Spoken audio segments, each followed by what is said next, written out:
ary raha mijeritsika ny toetra raha-pirenena amin'izao fotoana ny vahoaka ataoko hoe efa manomboka tonga saina ary mora hoentina fa miankina amin'ny mpitondra sisa dia ho hitantsika eo manantena mino izay fa manana mpitondra tanora manana mpitondra matianina ary manatraikefa amin'izany fampandrosoana zany a dia mino fa ilamintsika araka ny kabarin'ny président eo moa hoe mila manam-pinoantsika dia mino izahay a fa dia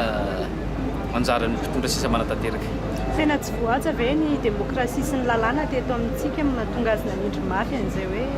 ho amin'ny fanajana lalàna sy ny fanajana ny demokrasia ankoatran'ilay mbola teny ihany koa hoe famerenana asina ny filohan'ny repoblika. Tena marina tsy voaja ny demokrasia ary miara-mahita an'izany tsika hatramin'izay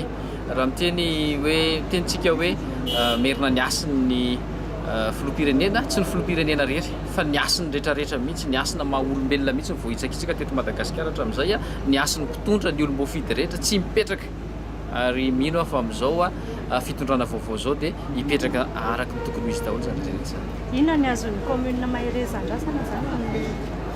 Tsy ho an'ny commune Mahireza rery fa ho an'ny commune rehetra manerana Madagasikara dia manantena n'ilay ataontsika hoe décentralisation effectif dradradradraina foana satria tena mijaly ny commune amin'izao fotoana izao tsy izay rery ho misy an'ilay ataontsika hoe trésorerie principale zany hoe santrena any amin'ny toerana anankiray any amin'ny district ohatra zao ny Ambohidratrimo hoe amin'ny district no santrena ny trésorerie principale ka nandeha hividy kifafa ary zany ny commune dia tsy afaka mividy kifafa raha tsy mandeha miakatra makany amin'ny trésorerie principale